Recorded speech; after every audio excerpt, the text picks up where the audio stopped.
नमस्कार साथियों, स्वागत है आप सभी का बीपीएससी स्टडी आईक्यू चैनल पर। मेरा नाम है अभिषेक और आज बिहार की खबर में हम बात करने वाले हैं 70th बीपीएससी की जो प्रीलिम्स परीक्षा हुई है। पहले 13 दिसंबर को हुई थी, उसके बाद में आज 4 जनवरी को ही है और इसके रिजल्ट के बारे में। ये जो पूरा प्रक्रिया है ये बहुत समय से चलती चली आ रही थी। 30 सितंबर को पेपर होना था, उसके बाद में हमने देखे कि बहुत प्रोटेस्ट भी हुआ था because of the issue of normalisation, जो कि आयोग की तरफ से बोला गया कि वो एक भ्रांति फैलाई गई है। और उसके बाद में आता है 13 दिसंबर का पेपर। उसके बाद में 18 दिसंबर से हमारे जो एस्पिरेंट्स थे वो धरने पर बैठे हुए थे, वो आंदोलन कर रहे थे कि परीक्षा में धांधली हुई है, परीक्षा में गड़बड़ी हुई है और एक सेंटर पर अगर ऐसा हुआ है तो फिर से सारे एस्पिरेंट्स की, जितने भी हमारे एस्पिरेंट्स वहाँ पर थे जिन्होंने फॉर्म भरा था, सबकी फिर से परीक्षा ली जाए। ये सारा प्रकरण आप लोगों ने न्यूज़ हैंडल्स पर भी देखा होगा, हमने भी इस चीज़ को बहुत शुरुआत से ही कवर किया हुआ है। इसके अलावा आज होती है परीक्षा। अच्छा, इससे पहले 2-3 इवेंट्स और हो जाते हैं जिसमें कि लाठीचार्ज हो जाता है। 18 तारीख से जब एस्पिरेंट्स धरने पर बैठे हुए थे तो उनके द्वारा कई बार ऐसा हुआ कि बीपीएससी का जो आयोग है, आयोग की बिल्डिंग के सामने वो धरने पे बैठने जाने वाले थे, तो लाठीचार्ज भी हुआ। लाठीचार्ज होता है, वाटर कैनन भी होता है, फिर से लाठीचार्ज होता है। लगभग 3 बार जो है वो तो लाठीचार्ज हो ही चुका है। लॉ एंड ऑर्डर के नाम पर उनके जो लॉ एंड ऑर्डर सिचुएशन है उसमें ऐसा बोला जाता है कि ये मिसक्रिएंट्स हैं और वो कहीं ना कहीं अव्यवस्था और फैल सकती है, जो कि जन सामान्य है उनको परेशानी हो सकती है इस आंदोलन से। इस वजह से ऐसा किया गया। बहुत ही दुखद घटना है, बहुत ही अनफॉर्चुनेट चीज़ है कि लगातार अगर शांतिपूर्ण तरीके से प्रोटेस्ट किया जा रहा है, प्रोसेशंस निकाले जा रहे हैं अगर, तो उसमें पुलिस बल इस तरीके से बर्बरता करता है और बर्बरता के बाद में लाठीचार्ज, वाटर कैनन इस ठंड में कर देता है। ये सारे प्रकरण आपने देखा होगा न्यूज़ चैनल्स पे। आज होती है परीक्षा और परीक्षा का पेपर आता है और वो जो पेपर है वो बिल्कुल वनडे एग्जाम्स जैसे होते हैं उस तरीके से आता है। उसमें कहीं पर भी ऐसी झलक हमें नहीं दिखाई दी जिसमें कि ऐसा लगे कि वो सिविल सर्विसेज की जो परीक्षा होती है उसके हिसाब का पेपर है। आप सभी लोगों ने देखा भी होगा इससे पहले पेपर्स को, और अगर नहीं देखा है तो आप हमारे इससे पहले जो एक वीडियो हमारा आ चुका है उसमें आप क्वेश्चन पेपर के डिस्कशन जो है वो हमने किया है, आप वहाँ पे जाके देख सकते हैं। लेकिन मोटे मोटे तौर पर जो प्रश्न पत्र का जो एक लेवल होता है वो सिविल सर्विसेज के लिए, और वो भी बीपीएससी के लेवल का, बिल्कुल भी नहीं था। अब यहाँ पर बहुत सारे सवाल उठते हैं। सवाल ये उठते हैं कि जो परीक्षा 13 दिसंबर को हुई थी और आज हुई है, इन दोनों में कैसे इस चीज़ को, इसका रिजल्ट एक साथ निकाला जाएगा। आज का जो हमारा टाइटल है इस वीडियो का वो भी यही है कि 70th बीपीएससी की प्रीलिम्स रिजल्ट जो है वो कब जारी करेगा आयोग। न्यूज़ क्या आ रही है? न्यूज़ ये आ रही है कि आज जो पेपर हुआ है 4 जनवरी को, उसमें 5900 परीक्षार्थी जो थे उन्होंने यहाँ पर आए हैं और उन्होंने परीक्षा दी है। इससे ज़्यादा परीक्षार्थियों ने एडमिट कार्ड्स को डाउनलोड किया था, लेकिन उतने परीक्षार्थी आए नहीं हैं। आज की जो परीक्षा हुई है वो बहुत ही चाक चौबंद तरीके से हुई है और जितने भी हमारे डिस्ट्रिक्ट के लेवल के अधिकारी होते हैं, पुलिस पर्सनल होते हैं, और उनके जिस तरीके की आज व्यवस्था देखी गई थी, काश, मेरा तो ये रिक्वेस्ट है कि भाई ऐसी जो व्यवस्था की जाती है वो हर परीक्षा में की जाए। अगर ये व्यवस्था, इस तरीके की जो पूरी व्यवस्था की गई थी, ये 13 दिसंबर वाले परीक्षा में होती तो इतना बवाल होता ही नहीं। एस्पिरेंट्स आते, परीक्षा देते और अपने घरों में चले जाते और रिजल्ट का वेट करते। आयोग की तरफ से बयान ये आ रहा है कि इस महीने के अंत तक, जनवरी महीने के अंत तक 25 से 31 तारीख के बीच में रिजल्ट आने की पूरी संभावना है। और दोनों जो रिजल्ट आएंगे वो दोनों परीक्षाओं वाले दिनों के जो ये हुई हैं, एग्जाम्स हुए हैं, 13 दिसंबर वाला और 4 जनवरी वाला, दोनों का रिजल्ट साथ ही आएगा। किस तरीके से आएगा वो आयोग ही बता सकते हैं। नॉर्मलाइजेशन होगा या नहीं होगा, ऐसे इसके बारे में मना किया गया है। इसके बारे में ऐसा बोला गया है कि नॉर्मलाइजेशन नहीं होगा। स्केलिंग होगी। स्केलिंग भी एक तरीके से ग्रे एरिया वाला ही एरिया होता है, यहाँ पर कोई भी चीज़ें सामने नहीं रहती हैं।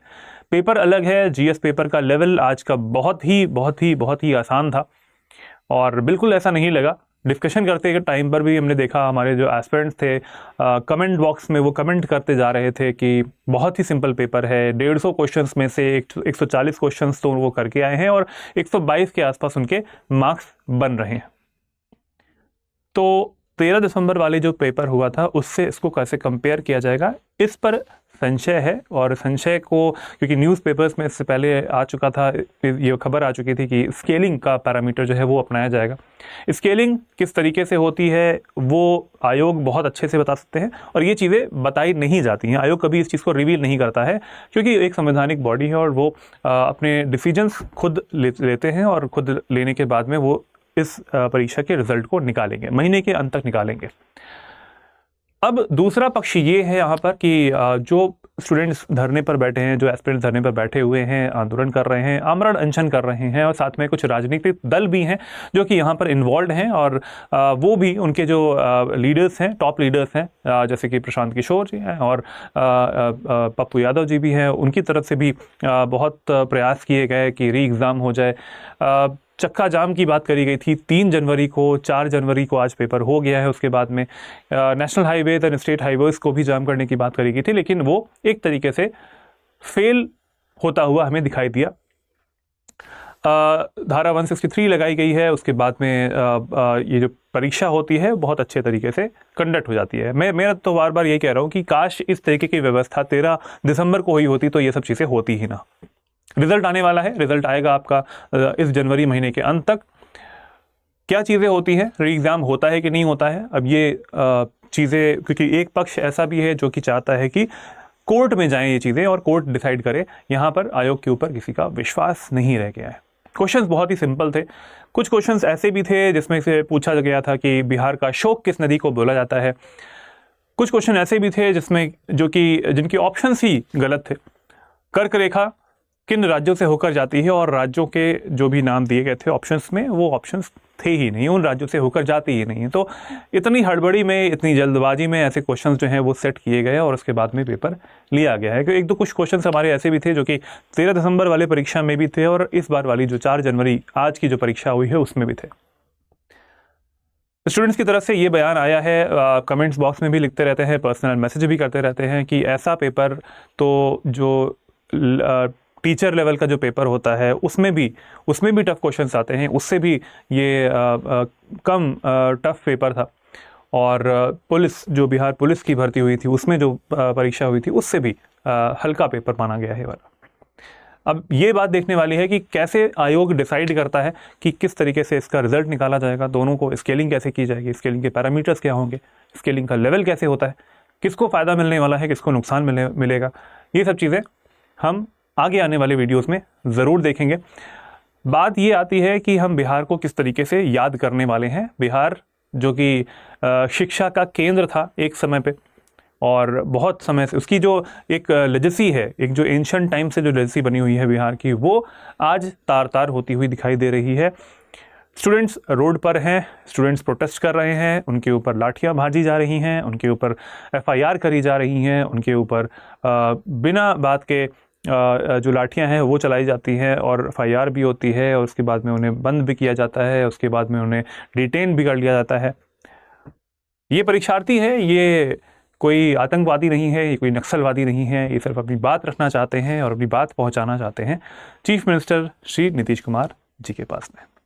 अब जो भी रिजल्ट आता है हम देखते हैं, सारी नज़र बनी हुई है।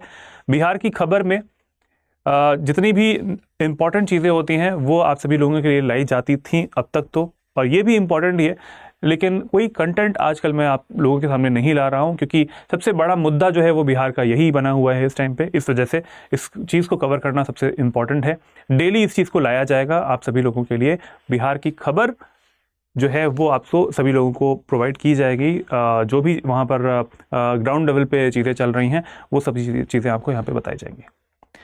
आज के लिए इतना ही, मिलते हैं अगले वीडियो में जिसमें कि हम बात करेंगे कि किस तरीके से चीज़ें आगे बढ़ रही हैं, प्रोटेस्ट का लेवल कैसा होता जा रहा है, प्रोटेस्ट जो है वो दिशाहीन तो नहीं हो रहा है, या फिर अगर कुछ नए स्टेप लिए जाने वाले हैं, कोर्ट्स के पास जाना है, कोर्ट्स का सहारा लेना है, तो किस तरीके से कौन प्रतिनिधिमंडल होगा, कौन इस चीज़ को आगे लेके जाएगा, जानते हैं अगले वीडियो में। आज की बिहार की खबर में इतना ही। जय हिंद, जय Bharat, take care, good bye.